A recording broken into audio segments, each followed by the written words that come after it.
Education is the mother of leadership. Yes, with this line, your honey ma'am, welcome back to my channel. And today I am back with the same topic, quadratic equation of class 10th. Yes, मेरे बच्चों, जैसा कि हमने पहले से discuss किया हुआ था कि हमने क्या क्या टॉपिक्स कवर करने हैं इस चैप्टर में, तो हमने बहुत कुछ कवर कर लिया है। हमने फैक्टराइजेशन मेथड किया, हमने पॉलिनोमियल्स को फिर से रिकैप किया, हमने क्वाड्रेटिक इक्वेशन कैसे बनती है वो देखा, क्वाड्रेटिक इक्वेशन का स्टैंडर्ड फॉर्म देखा, हमने ये सब कुछ कवर कर लिया। अब हम आते हैं नेक्स्ट मेरे टॉपिक पे, जो कि है कंप्लीटिंग स्क्वायर मेथड। बहुत इंपॉर्टेंट टॉपिक, बहुत ज़्यादा इंपॉर्टेंट टॉपिक है। हम लोग एक्सरसाइज 4.3 कर रहे हैं। और जैसा कि मैंने बोला कि education is a mother of leadership, मतलब कि अगर आपकी एजुकेशन परफेक्ट है, if you are good in your education, if you are best in your education, whatever you are getting, तो वो आपका कॉन्फिडेंस डेवलप करती है, जिससे आपका पर्सोना फिट बैठता है। बहुत परफेक्ट पर्सोना के साथ आप आते हैं सबके सामने, एकदम कॉन्फिडेंस के साथ आते हैं, और यही आपको लीडरशिप की क्वालिटी भी डेवलप करती है आपके अंदर। तो this is also the very very best part of this education, of the education, not this, of the education actually. So without wasting a single second, we can go for 4.3 exercise and we will be doing questions finding out the roots with completing square method. तो let's start। बहुत अच्छा topic है ये, सब ध्यान से देखिएगा कि इसमें है क्या ये टॉपिक और कैसे इसको सॉल्व किया जाता है। ठीक, तो लेट्स स्टार्ट। फर्स्ट क्वेश्चन हम करेंगे इसका, और वो है 2x square minus 7x plus 3 equals to 0। तो सबसे पहले हमारा स्टेप होता है कि हमारे एक्स स्क्वायर के साथ जो भी कोएफिशिएंट है उसको आप वहाँ से हटाना है, आपको रिमूव करना है, बिल्कुल वहाँ होना नहीं चाहिए कोई भी एक्स स्क्वायर के अलावा। तो अगर मुझे एक्स स्क्वायर से 2 हटाना है तो मैं क्या करूँगी, डिवाइडेड बाई 2 करूँगी, तो ही मेरा 2 हटेगा वहाँ से, है ना। तो पूरी इक्वेशन में डिवाइड करूँगी 2, डिवाइड द इक्वेशन बाय 2। सबसे पहला स्टेप, 2 है तो 2 से डिवाइड करेंगे, 3 है तो 3 से करेंगे, 17 है तो 17 से करेंगे, √2 है तो √2 से करेंगे। लेकिन जो भी एक्स स्क्वायर का कोफिशिएंट होगा, पहली टर्म का कोफिशिएंट होगा, उसी से पूरी इक्वेशन को डिवाइड करना है। कर दिया, हट गया ये 2, ठीक है, यहाँ से ये 2 हट गया, ये कर दिया कैंसिल। आगे आपके पास क्या, x square minus 7/2 into x, जो कि है 7/2 x only, and 3/2 equals to 0। ठीक, तो यहाँ पे क्या हो गया, इतना बन गया आपका। अब नेक्स्ट स्टेप है आपको ट्रांसपोज करना है कांस्टेंट टर्म। तो लिखो यहाँ पे ट्रांसपोज कांस्टेंट टर्म। ठीक, आपको कांस्टेंट टर्म को ट्रांसपोज करना है। क्या करेंगे, कांस्टेंट टर्म को ट्रांसपोज करिए, ये वाली टर्म को कुछ इस साइड ले जाइए आप। तो x square minus 7x upon 2 equals to minus 3/2। अब आपको लेफ्ट हैंड साइड में दो ही आइडेंटिटी पुट कर सकते हो आप, या तो a प्लस बी का होल स्क्वायर बनाना है आपको इस साइड, जो कि होता है a square plus 2ab plus b square, या तो आपकी आइडेंटिटी बनेगी a माइनस बी का होल स्क्वायर, जिसका एक्सपांशन है a square minus 2ab minus 2ab plus b square. ठीक, तो ये बन गई आपकी प्लस बी स्क्वायर। ठीक, सो आपका ये क्वेश्चन क्वेश्चन पे डिपेंड करता है कि कौन सी सिचुएशन बनने वाली है दोनों में से। आपकी अगर इस टर्म के साथ, एक्स वाली टर्म के साथ अगर माइनस की साइन है, तो मतलब वो पूरी आइडेंटिटी माइनस वाली बनने वाली है। आपको बीच में 2ab क्रिएट करना है। अगर आपकी बीच वाली टर्म इवन नहीं है तो इवन नहीं है तो 2ab क्रिएट करोगे, और इवन है तो क्या करोगे, उससे स्प्लिट करोगे। जैसे अगर बीच में 14x होता तो मैं क्या करती, अगर मेरे पास 14x है तो मैं करती 14x को 2 इंटू 7x, है ना। लेकिन मेरे पास 7x है और मुझे 2ab चाहिए, तो मैं क्या करूँगी, ऊपर भी 2 मल्टीप्लाई करूँगी, नीचे भी 2 मल्टीप्लाई करूँगी, कुछ इस तरह से। और जो चेंज मैं इधर करूँगी सेम चीज़ मैं उधर भी करूँगी। ध्यान से देखिएगा, मल्टीप्लाई एंड डिवाइड बाय 2। किसको, ध्यान से देखिए, x square as it is रहेगा, मेरा ए स्क्वायर रेडी हो गया है, ए स्क्वायर मेरा रेडी हो गया है, -2 इंटू ए इंटू बी, 7/2 पूरा तुम्हारा बी है ना। लेकिन यहाँ पे अभी नहीं बोलोगे क्योंकि तुमने 2 खुद से लाया है, मल्टीप्लाई किया है, तो आपको डिवाइड भी करना पड़ेगा। अब ध्यान से देखिए, 2a और जो पूरा बचा हुआ है वो हो गया आपका b। तो ये जो किया आपने ये हो गया आपका सॉल्व यहाँ तक, है ना। मैं आगे का स्टेप बनाते जा रही हूँ, आपको मैं बिल्कुल नहीं दिखाऊंगी कि मैं कोई भी डायरेक्ट क्वेश्चन नहीं करने वाली हूँ, मैं सबको स्टेप वाइज करूँगी और आप चेक करेंगे कि ये सही है कि नहीं है। तो एक्स स्क्वायर मेरा रेडी है, -2 इंटू ए और मैंने बोला इंटू ये b पूरा है, b पूरा है मतलब 2 इंटू 2 4 है, तो आपका b स्क्वायर भी तो होना चाहिए। तो क्योंकि आपने b 7/4 लिखा तो आपको b स्क्वायर भी 7/4 ही करना पड़ेगा, 7/4 का ही b स्क्वायर, क्योंकि आपने यहाँ पे ऐड किया तो आपको इस साइड भी ऐड करना पड़ेगा। सेम चीज टू द बोथ साइड, आपने मल्टीप्लाई किया और डिवाइड भी किया सेम नंबर को, वैसे ही आपने ऐड करना है तो दोनों तरफ ऐड करेंगे। तो लिखना adding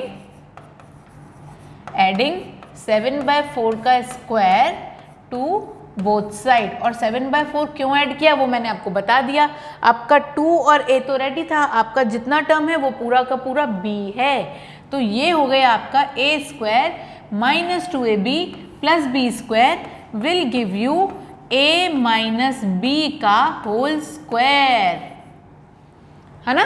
a square -2ab plus b square will give you a minus b का whole square, a square -2ab plus b का square will give you a minus b का होल स्क्वायर। सॉल्यूशन अभी वहाँ पे है, -3/2 है प्लस 49/16 है। Denominators तो आपको सेम करने ही पड़ेंगे, ये कर दिया आपने। अब यहाँ पे आ गया क्या, x - 7/4 का होल स्क्वायर, ठीक। और यहाँ है आपका -24 प्लस 49 अपॉन 16, जिसकी वैल्यू क्या आती है, x - 7/4 का whole square is equal to 25/16। अब ये स्क्वायर हटके यहाँ रूट लग जाएगा, देखिए क्या होता है ना। x - 7/4 आपका एज इट इज आएगा और आप करोगे यहाँ पे 25/16 का रूट। और जब कोई भी नंबर रूट से बाहर निकलता है तो उसकी दो वैल्यूज आती हैं प्लस माइनस। 25 का रूट 5 होता है, 16 का रूट 4 होता है। अब आ गए आप यहाँ पे इसको ट्रांसपोज करके, तो क्या ये वैल्यू आपकी x is equal two plus minus 5/4 plus 7/4। अब आएंगे आपकी दो वैल्यूज़, x को लोगे आप प्लस 5/4 के साथ और एक लोगे -5/4 के साथ। तो 5/4 क्या हो गया, 12/14 जिसकी वैल्यू 4 आती है 3, और एक है आपकी 2/4 जिसकी वैल्यू है 1/2। तो x की दो वैल्यूज़ आपको मिल गई हैं, यहाँ पे मैं लिख देती हूँ। x की एक वैल्यू आपको मिली है 3 और दूसरी मिली है 1/2 after solving that till the and. तो ये पूरा था आपका सॉल्यूशन कंप्लीटिंग स्क्वायर मेथड का, जिसमें आप एक एक अगर इस स्टेप को लिखोगे, पहले डिवाइड करो इक्वेशन को 2 से। क्यों किया, क्योंकि x की कोई भी कोएफिशिएंट होगी उसी से आप डिवाइड करोगे, उसके अलावा किसी से नहीं करोगे। तो यहाँ पे पहली वाली सेकंड क्वेश्चन में भी यही करोगे, 2 से डिवाइड करोगे पूरी इक्वेशन को। फिर यहाँ पे क्या करोगे, 4 से डिवाइड करोगे पूरी इक्वेशन को। फिर यहाँ पे क्या करोगे, फिर से 2 से डिवाइड करोगे पूरी इक्वेशन को। तो इस तरह से आपके पूरे क्वेश्चंस बनेंगे, ठीक है। तो यहाँ पे हम एक और क्वेश्चन करके दिखाऊंगी मैं आपको, और मैं इसको ड्रैग करती हूँ अपनी सिचुएशन को और फिर दिखाती हूँ एक और क्वेश्चन करके। मैं क्वेश्चन नंबर 3 आपके सामने फिर से करती हूँ इस क्वेश्चन का। क्वेश्चन नंबर 3 में है आपके पास क्या है, देखिए आपके पास x की कोएफिशिएंट है 4, तो मैं 4 से ही डिवाइड करूँगी पूरी इक्वेशन को। देखिए कैसे करते हैं, डिवाइड द इक्वेशन बाय, अगर आप लिखोगे कोएफिशिएंट ऑफ एक्स स्क्वायर तो आपको हमेशा के लिए याद हो जाएगा दैट इज 4। जो भी कोएफिशिएंट ऑफ एक्स स्क्वायर होगा वो उससे आप डिवाइड करोगे, तो क्या आएगा आपका answer, 4/4 plus 4√3x/4 plus 3/4 equals to 0/4। वो तो 0 ही हो जाएगा, ये कैंसिल हो गया, आपका एक्स स्क्वायर खाली हो गया। √3x plus 3/4 equals to 0. Transpose constant term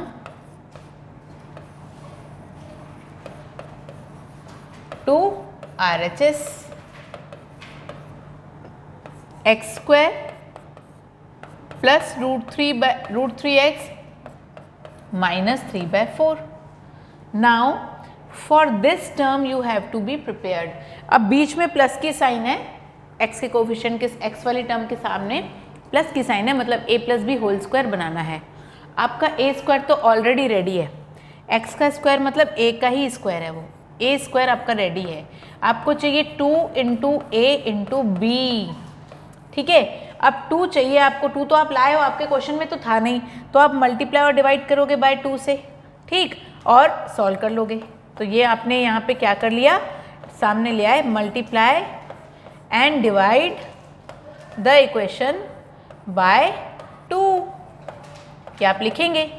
ठीक, अब आपके पास क्या आ गया, एक्स स्क्वायर मतलब a का स्क्वायर प्लस 2 इंटू ए इंटू ये पूरा हो गया आपका b √3/2. ये बचा हुआ पार्ट आपका b हो जाता है हमेशा ही. अगर ये आपका b हो गया तो आपको b स्क्वायर भी बनाना पड़ेगा. तो एडिंग √3/2 का स्क्वायर टू बोथ साइड आपका लिखेंगे यहाँ पे बिल्कुल इस स्टेप को, प्लस √3/2 का स्क्वायर. यहाँ लिखो adding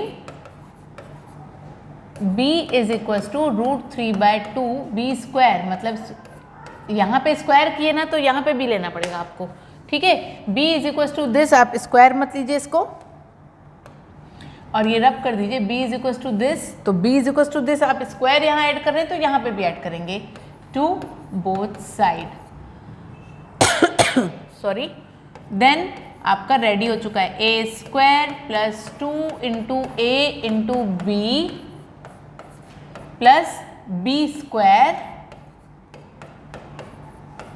gives you what, a plus b का होल स्क्वायर इक्वल्स टू 0 हो गया, क्योंकि √3/4 और माइनस √3/4 तो कैंसिल हो जाता है. ठीक है, तो ये आपका b स्क्वायर है, तो आप √3/2 लेंगे यहाँ पे, √3/2. आपको इसको ओपन नहीं करना है इसको, ठीक है, क्योंकि आपका b है, a प्लस b का होल स्क्वायर, b का स्क्वायर, b स्क्वायर का स्क्वायर नहीं लेना है आपको, उसको ओपन करके मत लिखिएगा आप यहाँ पे. ये भी आपका √3/2 ही होगा. ठीक है, ये आपका b स्क्वायर के फॉर्म में हो गया, तो a प्लस b का होल स्क्वायर. तो ये आपकी वैल्यू उधर चले गई, उधर हो गया 0. तो x प्लस √3/2 इक्वल्स टू 0 हो गया. तो x is equals to minus √3/2. ये हो गया आपका आंसर. ठीक, यहाँ हो गया ये वाला क्वेश्चन भी डन. तो इस तरह से इन क्वेश्चंस को किया जाता है. आपको x स्क्वायर के कोएफिशिएंट को छोड़ना पड़ता है खाली. ठीक, अब आते हैं find the roots of the following equations. इन इक्वेशंस के रूट्स निकालने हैं, मतलब अल्फा और बीटा निकालने हैं. लेट्स सी कि बनता कैसे है. एक क्वेश्चन हम बनाते हैं, x minus 1/x equals to 3 where x is not equals to 0.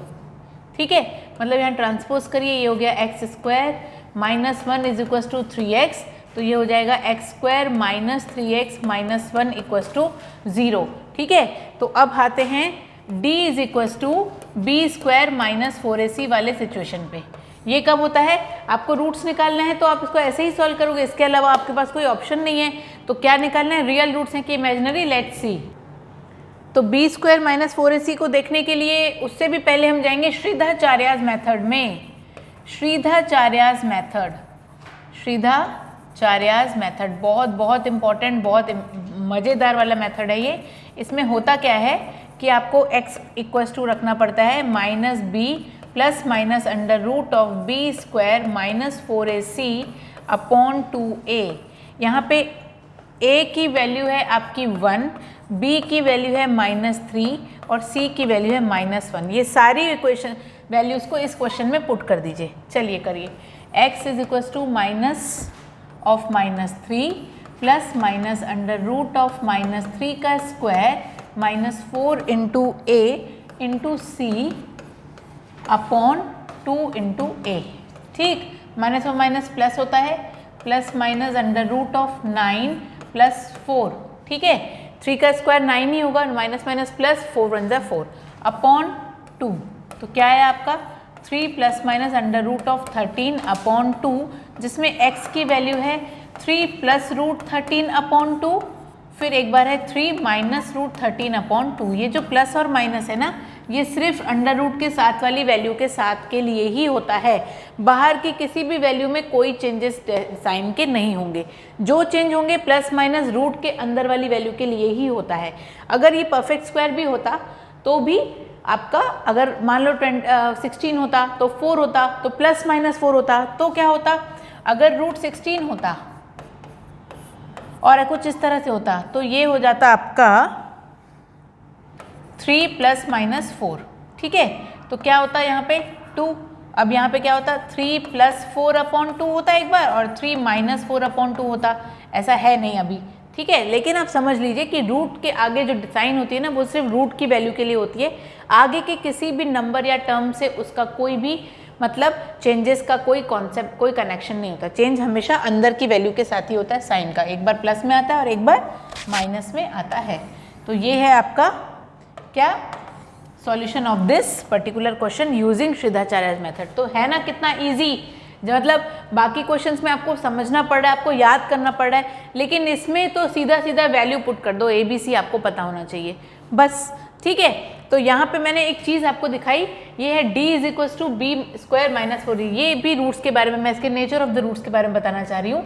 जब d is equal to b square minus 4ac की वैल्यू इक्वल टू 0 होती है तो फिर ये हैज़ रियल रूट्स होता है, हैज़ रियल रूट्स। ठीक, जब इसकी वैल्यू d की वैल्यू मतलब कि बी स्क्वायर माइनस 4ac की वैल्यू ग्रेटर देन 0 होती है तो रियल एंड डिस्टिंक्ट रूट्स होते हैं। रियल एंड डिस्टिंक्ट रूट्स मतलब वैल्यूज डिफरेंट भी मिलती हैं। जब d इज इक्वल टू या फिर बी स्क्वायर माइनस 4ac की वैल्यू लेस देन 0 होती है तो ये नो रियल रूट्स होता है। नो रियल रूट्स का मतलब इमेजिनरी, मतलब कि नेगेटिव साइंस, और रूट्स कभी नेगेटिव में नहीं होते हैं। तो नो रियल रूट्स मतलब इसकी कोई वैल्यू आपको नहीं मिलती है, no because of negative sign. तो यहाँ आप एक कॉन्सेप्ट माइंड में रख सकते हैं, बिकॉज ऑफ नेगेटिव वैल्यूज ये रियल रूट्स नहीं होते या नो रूट्स। ठीक है, imaginary roots, real, no real roots या नो रूट्स या फिर नेगेटिव वैल्यू की वजह से not exist, there is no existence of roots, ऐसा कुछ भी बोल सकते हैं। ये 3 सिचुएशन आएंगी अभी आपके आगे, वो आप देखेंगे इस पे बेस्ड क्वेश्चंस भी, और आप सॉल्व करेंगे अकॉर्डिंग टू दैट। ठीक है, तो ये क्वेश्चन नंबर 2 भी हो गया आपका डन। अब चलते हैं नेक्स्ट क्वेश्चन नंबर 3 में। क्वेश्चन नंबर 3 ही है वो, क्वेश्चन नंबर 2 पे बेस्ड तो क्वेश्चन देखना था हम लोगों को। तो this was the question and the question I am not doing, that is your DYS, मतलब do yourself, because some of the question you also need to do as you are in class 10th, so this will be your practice questions, and whenever you are going to do, if you will find any doubt, any mistake, any difficulty, just ask through mailing. I will be definitely give you some solutions for that particular question. Now just come to the 4th question. The sum of the reciprocal of Rahman's ages 3 years ago and 5 years from now is 1/3. तो let the Rahman's age be. Question का solution कैसे होगा? Let the Rahman's age be, एक तो x और उसने बोला एक 1/x, क्योंकि खुद ही बोल दिया है रेसिप्रोकल, और सम भी बोला है 3 years ago, मतलब कि क्या होगा x और क्या होगा x -3 होगा। अभी अगर उसकी प्रेजेंट एज x है तो उसके 3 साल के बाद क्या होगी उसकी एज, क्या होगी उसकी एज 3 साल के पहले क्या होगी x -3 होगी। और अगर अभी वो 5 years फ्रॉम नाउ मतलब x +5 होगा। तो क्या ये x -3 और x +5 एक दूसरे के रेसिप्रोकल में है, ये देखना है आपको। तो आपको क्वेश्चन को समझना है, पहले वो समझते हैं। और मैं आपको बता दूं कि ये दोनों ही x का रेसिप्रोकल अगर x 1/x होता है तो ये दोनों का ही reciprocal, sum of the reciprocals बोला है, तो ये दोनों ही रेसिप्रोकल में होंगे। ठीक है, और इसका सम है 1/3। ये हो गई आपकी सिचुएशन। ठीक, now go for the solution. तो आपको एलसीएम लेना है तो x + 5 ऊपर आ जाएगा और ये उधर ट्रांसपोज होगा, तो ट्रांसपोज नहीं क्रॉस में होगा, तो ये x - 3 यहाँ होगा और ये दोनों मल्टीप्लिकेशन में आएंगे इक्वल्स टू 1/3। अब इनको सॉल्व करते हैं। x + x 2x है, 5 - 3 + 2 होगा और यहाँ पे ये पूरा ब्रैकेट उधर ट्रांसपोज हो जाएंगे और ये 3 इधर ट्रांसपोज। तो चलिए करते हैं 3 यहाँ पे और ये 1 के साथ दोनों ही ब्रैकेट मल्टीप्लाई हो गए ट्रांसपोजिशन के बाद। ठीक, अब करते हैं यहाँ पे 3 × 2x 6x + 6 = 2, x × x x², x × 3 3x, 5 × x 5x, 5 × 3 15। तो ये हो गया आपका 6x + 6 = x² + 2x - 15। एक तरफ ट्रांसपोज करते हैं x² + 2x - 6x - 15 - 6 = 0। तो मतलब आपने लेफ्ट हैंड साइड के सारे टर्म्स को राइट हैंड साइड में ट्रांसपोज किए हैं। x² - 4x - 21 = 0।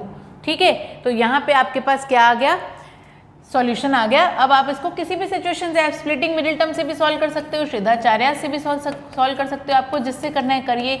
मैं करती हूँ स्प्लिटिंग मिडिल टर्म से। तो इन दोनों में ट्रांसपोजिशन स्प्लिटिंग मिडिल टर्म के बाद कॉमन फैक्टर निकाल लिया x, बचा x - 7, इन दोनों में से कॉमन निकाल लिया 3, बचा x - 7 = 0।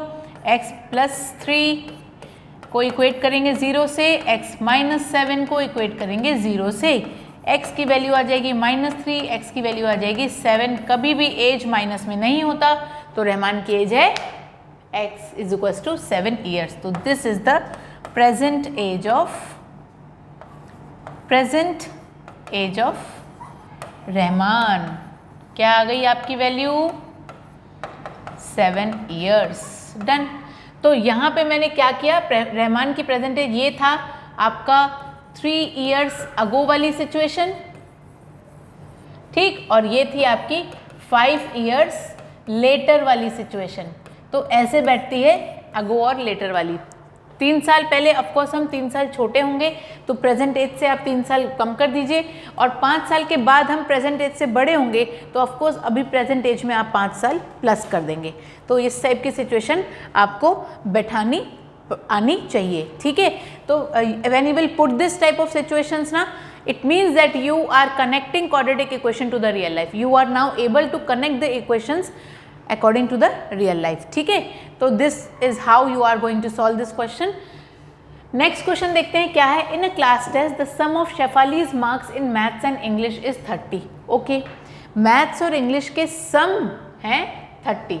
Had she got 2 marks more in mathematics and 3 marks less in English, the product of their marks would have been 210. अगर वो उसके 2 मार्क्स ज़्यादा आते मैथ्स में और 3 मार्क्स कम आते इंग्लिश में, तो उन दोनों के मार्क्स का जो प्रोडक्ट होता वो कुछ इस तरह से होता 210. तो find her marks in 2 subjects. अब आपकी सिचुएशन इसमें इंग्लिश और मैथ्स दोनों को मिला करके बैठानी है, वो देखते हैं कि कैसे बैठेगी. तो ये कुछ क्या हुआ, अगर sum of marks in mathematics and English, तो मैथ्स के marks, let the maths marks be maths marks in maths, या मैथ्स मार्क्स इन मैथ्स होना चाहिए of course. Marks in maths क्या है, x है, तो in English it will be 30 minus x of course, है ना. दोनों का सम अगर 30 है तो एक में अगर x तो दूसरे में ऑफकोर्स 30 माइनस एक्स आया होगा. तो अकॉर्डिंग टू क्वेश्चन हो क्या रहा है कि मैथ्स में उसको 2 प्लस में होना चाहिए था, और इंग्लिश में उसके क्या होने चाहिए थे, 3 मार्क्स कम होने चाहिए थे, मतलब -3. तो situation will be now according to question. यहाँ पे आते हैं नाउ पे. ठीक, ये इन इंग्लिश, तो ये नाउ है. नाउ मतलब the second situation what they have been asked. तो according to question the product of both the marks 30 minus 3 होता है 27 माइनस एक्स. Would be 210। तो इनको सॉल्व करेंगे डिस्ट्रीब्यूटिव लॉ से, ठीक है। तो करते हैं, चलिए 27x plus 54 minus x square minus 2x equals to 210। ठीक, ये आ गया आपका minus x square plus 25x plus 54 minus 210 equals to 0। इसको माइनस करना ही नहीं है, इक्वल्स टू के बीच में ही रखिए इसको, इक्वल्स टू 210। तो ये आ गई, हम पूरी सिचुएशन को उधर ले जाते हैं क्योंकि हमको एक्स स्क्वायर क्या चाहिए, पॉजिटिव चाहिए। 210 प्लस में है, माइनस 54 आ गया है, इक्वल्स टू 0। अब 210 माइनस 54 कर दीजिए, क्या आना चाहिए आपके पास, 156। तो x square minus 25x minus 156 equals to 0। ठीक, तो अब देखते हैं बीच में क्या आना चाहिए मेरा। 13 इंटू 12 करती हूँ, देखती हूँ क्या आ रहा है। एग्जैक्टली 156 आ गया, तो मैंने स्प्लिटिंग मिडिल टर्म की और minus 13x minus 12x minus 156 equals to 0 कर दिया। मैं यहाँ पे एक और ऐड कर देती हूँ और सिचुएशन को ले आती हूँ कुछ इस तरह से। यहाँ पे करते हैं x square minus 13x minus 12x minus 156 equals to 0। Minus है कि प्लस है, लेट्स सी। ये प्लस होनी चाहिए क्योंकि प्लस 210 है, तो यहाँ पे आएगा प्लस 156। ठीक, अब इन दोनों टर्म्स में कॉमन निकालिए। x है कॉमन, x माइनस 13 माइनस 12 है कॉमन, x माइनस 13 आ गया इक्वल्स टू 0। दोनों ही ब्रैकेट को इक्वेट करेंगे आप 0 से, आ जाएगी आपकी फाइनल वैल्यू। ठीक है, यहाँ पे दो ब्रैकेट बनेंगे, एक ये कॉमन ब्रैकेट है, ठीक है, और दूसरा बनेगा आपका x माइनस 12 का ब्रैकेट। तो ये स्टेप तो बिल्कुल आप स्किप नहीं करेंगे, नहीं तो आप कंफ्यूज हो जाएंगे कि वो आया कहाँ से। ठीक है, ये है आपके दो वैल्यूज। तो इफ मैथ्स मार्क्स हैं x इक्वल्स टू 12, ठीक है, तो क्या बनेगा, इंग्लिश 30 माइनस 12 18। ठीक, if in maths, if for maths next value क्या है आपकी, x इक्वल्स टू 13, तो इंग्लिश क्या होगा, इंग्लिश की वैल्यू क्या मिलेगी, 13 क्या होगा, 30 minus 13, 30 minus 13 will be your 17। ठीक, अब आप दोनों को प्लस करिए, 18 और 12 प्लस करिए, 30 आ रहा है ना। वैसे ही 17 और 13 प्लस करेंगे तो भी क्या आएगा, 30 ही आएगा। 18 और 12 प्लस करने से भी 30 आ रहा है, 17 और 13 प्लस करने से भी 30 आ रहा है। आपको क्वेश्चन में क्या पूछा था, find her marks in 2 subjects, आपने निकाल लिए, डन। तो ये रहा आपका सॉल्यूशन। तो इस तरह से हमने क्वेश्चन नंबर 5 तक क्वेश्चंस पूरे सॉल्व कर लिए हैं। आगे के वीडियो में मैं बाकी के क्वेश्चन सॉल्व करूंगी with the same exercise, for the same exercise, and you people are going to do this. ठीक है, तो ये हुए हमारे क्वेश्चन सॉल्व एक्सरसाइज 4.3 के क्वेश्चन नंबर 5 तक। आगे के वीडियो में मैं आपके लिए लाऊंगी इसके आगे के क्वेश्चन टिल क्वेश्चन नंबर 11, 6, 7, 8, 9, 10, 11। तो we will be doing that questions there, and definitely I am glad to resolve all the matters whatever have been all the questions whatever have been done in this exercise, and I hope कि आपको भी बहुत अच्छा लगा होगा। सारे questions को हमने सॉल्व किया फैक्टराइजेशन मेथड से, कंप्लीटिंग स्क्वायर मेथड से, और स्प्लिटिंग मिडिल टर्म मेथड, और एक है आपका क्वाड्रेटिक इक्वेशन, क्वाड्रेटिक फॉर्मूला को यूज़ करते हुए, क्वाड्रेटिक रूल को जिसको बोलते हैं श्रीधाचार्याज मेथड। तो आई होप कि आपने बहुत एंजॉय किया होगा, इसको समझा होगा, और आगे क्वेश्चंस बनाने में ये मस्ट, मुझे बहुत अच्छे से पता है कि ये हेल्पफुल होगा। और मैं फिर से लेके आऊँगी इन्हीं क्वेश्चंस को, इन्हीं सॉल्यूशंस, इन्हीं फॉर्मूले के साथ। तब तक के लिए मैं इस वीडियो को यहीं पे पॉज करती हूँ और कोशिश करूँगी कि बहुत जल्दी नेक्स्ट वीडियो लेके आऊँ, और बहुत जल्दी मैं ऑफकोर्स लेके आऊँगी आपके लिए। और आशा करती हूँ कि आप सब पढ़ते रहेंगे, मुस्कुराते रहेंगे और अपने पेरेंट्स की रिस्पेक्ट करते रहेंगे। Thank you so much, have a nice day, be happy students.